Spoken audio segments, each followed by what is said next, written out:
తెలంగాణలో కాంగ్రెస్ పార్టీ అధికారంలోకి వచ్చిన తర్వాత మొట్టమొదటిసారిగా పార్టీల గుర్తుల పరంగా జరుగుతున్న ఎన్నిక ఇది. 3 పార్టీలు కూడా ఎవరికి వారు పెద్ద ఎత్తున ప్రచారం నిర్వహించారు. ఏ మాత్రం తగ్గడం లేదు. సో ముగ్గురు కూడా చాలా కీలకమైన నేతలందరూ కూడా ముఖ్యమంత్రి స్థాయి నుంచి మొదలుకుంటే ప్రతిపక్ష నాయకుడు, ఆ తర్వాత బీజేపీ కూడా కేంద్ర మంత్రులు సైతం మున్సిపల్ వార్డుల్లో గల్లీ గల్లీ పర్యటించి మరి నిర్వహించిన ప్రచార తీరుతలను మనం చూసాం. ఎట్టకేలకి ప్రచారం ముగిసింది. ఈరోజు పోలింగ్ డే.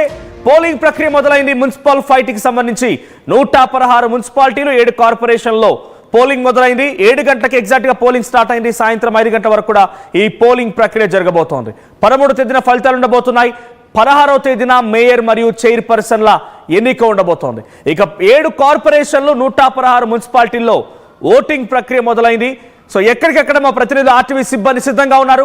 116 మున్సిపాలిటీలో నుంచి 7 కార్పొరేషన్ల నుంచి ఎక్కడికక్కడ ఎటువంటి అవాంఛనీయ సంఘటన జరిగినా, ఎటువంటి అవకతవకలు జరిగినా ఎప్పటికప్పుడు ఆ అప్డేట్స్ అందించడానికి ఆర్టీవీ సిబ్బంది సిద్ధంగా ఉంది.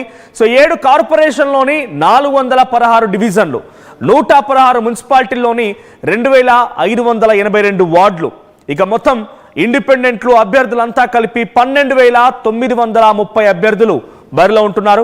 25,000 మంది పోలీస్ భద్రతా సిబ్బందితో అక్కడ ఏర్పాట్లు కూడా జరిగాయి. సో డైరెక్ట్ గా గ్రౌండ్కి వెళ్ళిపోదాం. గ్రౌండ్ లో సిచ్యువేషన్ ఏంటి, ఎటువంటి సినారియోని తెలుసుకునే ప్రయత్నం చేద్దాం.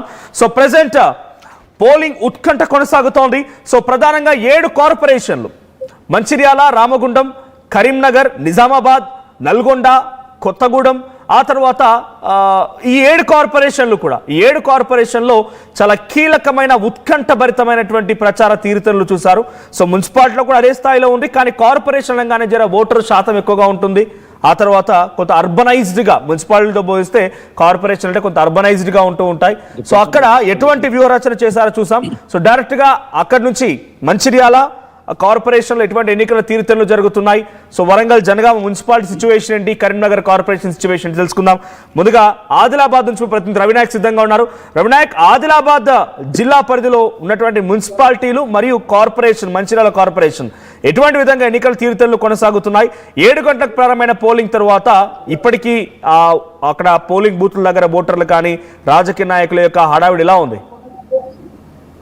ఎస్ మనోజ్, ఉమ్మడి ఆదిలాబాద్ జిల్లా వ్యాప్తంగా 10 మున్సిపాలిటీలు, మళ్ళీ చెప్తున్నాను 10 మున్సిపాలిటీలు ఒక మహా పరిషత్కు అంటే ఒక కార్పొరేషన్ కు ఎన్నికల ప్రక్రియ ప్రారంభమైంది. నిన్నటి వరకు కోలాహలంగా ప్రధాన పార్టీల పోటీ అనంతరం ఈ రోజు 7 గంటల నుండి 5 గంటల వరకు ఎన్నికల ప్రక్రియ కొనసాగనుంది. అయితే మనం ప్రస్తుతం పోలింగ్ కేంద్రం వద్దనే ఉన్నాం. పోలింగ్ కేంద్రం వద్ద నుండి ఎక్స్క్లూజివ్ గా గ్రౌండ్ లో ఏముందో మనం చూపెట్టే ప్రయత్నం చేస్తున్నాం. ఓటర్లతో కూడా మాట్లాడించే ప్రయత్నం చేస్తున్నాం. ప్రస్తుత పరిస్థితి కూడా పాయింట్ టు పాయింట్ ఎన్నికలు ముగిసే వరకు point to point RTV exclusive గా మీకు అందించబోతుంది. ఆర్టీవీ ప్రేక్షకులకు ప్రతి అంశాన్ని ఆర్టీవీ అందరికంటే ముందు సమాచారాన్ని అందించే ప్రయత్నం చేస్తాం. అయితే మనం ప్రస్తుతం మంచిర్యాల సంబంధించి చూసినట్లయితే మంచిర్యాల కార్పొరేషన్ పరిధిలో 60 డివిజన్లు ఉన్నాయి. 60 డివిజన్లలో 265 పోలింగ్ స్టేషన్లను ప్రధానంగా వాడారు. బ్యాలెట్ బాక్స్ లను 390 బ్యాలెట్ బాక్స్ లను ఇక్కడ వాడారు. మొత్తం ఓటర్లు 181,778 మంది ఇక్కడ ఓటు హక్కును వినియోగించుకున్నారు. దీంట్లో పురుషులు 90,646 మంది కాగా స్త్రీలు 91,111గా ఉన్నారు. ఇతరులు 24 మందిగా ఉన్నారు. అయితే ఈ విధంగా మనం మంచిర్యాల కార్పొరేషన్ సంబంధించిన రిజల్ట్ ఉండబోతుంది. అయితే ప్రస్తుతం మనం పోలింగ్ స్టేషన్ వద్ద ఉన్నాం. పోలింగ్ స్టేషన్ దగ్గర ప్రస్తుత తాజా దృశ్యాలను చూపెడుతున్నాం. వచ్చేసి ఓటు హక్కును వినియోగించుకుంటున్నారు. ఓటు ప్రక్రియ ప్రారంభమైంది. ఓటు హక్కు స్వేచ్ఛాయుత వాతావరణంలో వినియోగించుకోవాలని పోలీసులు కూడా ప్రయత్నం చేస్తున్న పరిస్థితి. ఓటు హక్కు వినియోగించుకుని వస్తున్న ఓటర్లతో కూడా ఒకసారి మాట్లాడించే ప్రయత్నం చేస్తారు. ఓటు హక్కు వినియోగించుకున్నామండి.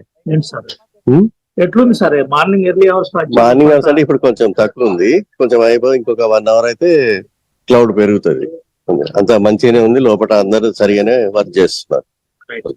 ఇది పరిస్థితి. ఇంతకంటే ఎక్కువ మనం మాట్లాడించలేము ఓటర్. అయితే ఓటు హక్కు వినియోగించుకొని బయటకు వస్తున్నారు. అయితే భారీ పోలీస్ బందోబస్తు ఏర్పాటు చేశారు. ఎక్కడ అవాంఛనీయ సంఘటనలు జరగకుండా జాగ్రత్త పడుతున్న పరిస్థితి కనబడుతుంది. 100 మీటర్ల దూరంలో 144 సెక్షన్ పెట్టారు. ఎక్కడ ఇబ్బంది లేకుండా జాగ్రత్త పడుతున్న పరిస్థితి కూడా మనకు కనబడుతుంది. అయితే మనం పోలింగ్ స్టేషన్ల వారీగా అంటే ప్రధానంగా మున్సిపాలిటీల వారీగా చూసినట్టు కనుక అయితే నిర్మల్ జిల్లాకు పెడదాం. నిర్మల్ జిల్లాలో 145 కేంద్రాలు ఉన్నాయి. అక్కడ పిఓలు 170 మంది ఉన్నారు. ఏపీఓలు 170 మందిగా చేశారు.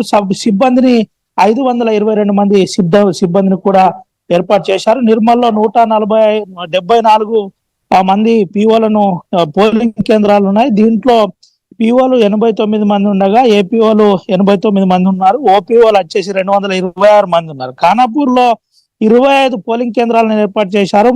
పిఓలు 30 మంది కాగా ఏపీఓలను కూడా 30 మందిని ఏర్పాటు చేశారు. ఓపీఓలు 90 మంది ఉంది. మొత్తం 244 పోలింగ్ కేంద్రాలను ఏర్పాటు చేశారు. అయితే దీంతో పాటు ప్రధానంగా ఆదిలాబాద్ జిల్లాలో అభ్యర్థులను ఎన్నికల ప్రచార సమయంలో కొంత అక్కడక్కడ చెదురుమదురు ఘటనలు చోటు చేసుకున్నాయి. తీరుతెన్నులో కూడా రాజకీయంగా కొంత వేడెక్కింది. సో అటు అధికార కాంగ్రెస్, ప్రతిపక్ష బీఆర్ఎస్, బీజేపీ మధ్య కొన్ని రసాభాస్ చోటు చేసుకున్నాయి. సో ఇప్పుడు ఏ సమస్యాత్మక ప్రాంతాలను గుర్తించారు? ఏ నియోజకవర్గాల్లోని ఏ మున్సిపాలిటీ సమస్యాత్మక ప్రాంతంగా ఉంది? సో పోలీస్ బందోబస్తు ఎలా కొనసాగుతోంది? సో నాన్ లోకల్స్ చాలా మంది వచ్చి ఇన్ఛార్జ్ల పేరిట రకరకాల ఇన్ఛార్జ్ బాధ్యతలు తీసుకుని అక్కడికి వచ్చారు. వారంతా ఇంకా అక్కడే తిష్ట వేసుకొని కూర్చున్నారు, అక్కడి నుంచి బయలుదేరిపోయారు. ఎస్ మనోజ్, ఉమ్మడి ఆదిలాబాద్ జిల్లా వ్యాప్తంగా 3500 మంది పోలింగ్ పోలింగ్ కు భారీ బందోబస్తు ఏర్పాటు చేశారు. ఎక్కడ ఇబ్బంది జరగకుండా, ఎన్నికలకు ఎక్కడ ఇబ్బంది జరగకుండా జాగ్రత్త పడుతున్నారు. మనం ఆర్టీవీ ఎక్స్క్లూజివ్ గా కొంత విజువల్స్ చూపెట్టే ప్రయత్నం చేస్తున్నాం. ఇది ప్రక్రియ, ఇంతకంటే ఎన్నికల నియమావళిని మనం ఎక్కువగా చూపెట్టలేం. ఎక్కడ కూడా పిఓలు, ఏపీఓలు, అబ్జర్వర్లు, మైక్రో అబ్జర్వర్లు ఎక్కడ కూడా వారిని ఆర్టీవీ ఎక్స్క్లూజివ్ గా చూపెడుతుంది. అయితే మీరు చెప్పిన విధంగా అక్కడ ఎవరైతే నాన్ లోకల్ నుంచి వచ్చిన వారిని వెంటనే పంపించేశారో అక్కడ ఎక్కడ ఇబ్బంది లేకుండా జాగ్రత్త పడుతున్న పరిస్థితి కనబడుతుంది. గతంలో చెదురుమదులు ఘటనలు కూడా చోటు చేస్తున్నాయి. చెదురుమదులు ఘటనలో కూడా చేసుకోకుండా జాగ్రత్త పడుతున్నారు. 4 జిల్లాల ఎస్పీ, నిర్మల్ జిల్లా ఎస్పీ జానకి శర్మిల కావచ్చు, అటు ఆసిఫాబాద్ ఎస్పీ దీపికా పాక్ కావచ్చు, ఇటు మంచిరాల్ ఎస్పీ అంబర్ కిషోర్ జా కావచ్చు, అటు ఆదిలాబాద్ అఖిల్ మహాజన్ కావచ్చు, వీళ్ళందరూ కూడా చాలా సీరియస్ గా ఈసారి పోలింగ్ అంశాల్లో, ఈ నగర పౌర అంశంలో జాగ్రత్త పడుతున్న పరిస్థితి. దీంట్లో సమస్యాత్మక పోలింగ్ కేంద్రాలు కొమరంభీం, ఆసిఫాబాద్ చూసినట్టు కనుక అయితే 34 సమస్యాత్మక పోలింగ్ కేంద్రాలు ఉన్నాయి. అక్కడ సీసీటీవీల ద్వారా ప్రధానంగా వెబ్ కాస్టింగ్ చూపెడుతున్నారు. మనం సీసీటీవీ ఎక్స్క్లూజివ్ విజువల్స్ కూడా ఆర్టీవీ చూపెడుతుంది. అక్కడ జాగ్రత్త పడుతున్న పరిస్థితి కనబడుతుంది. అయితే ఈ ఆసిఫాబాద్ మున్సిపాలిటీలో 13,925 మంది ఓటర్లు వినియోగించుకొని ఉన్నారు. అటు కాగజ్నగర్లో కూడా 5,197 మంది ఓటు హక్కును వినియోగించుకున్నారు.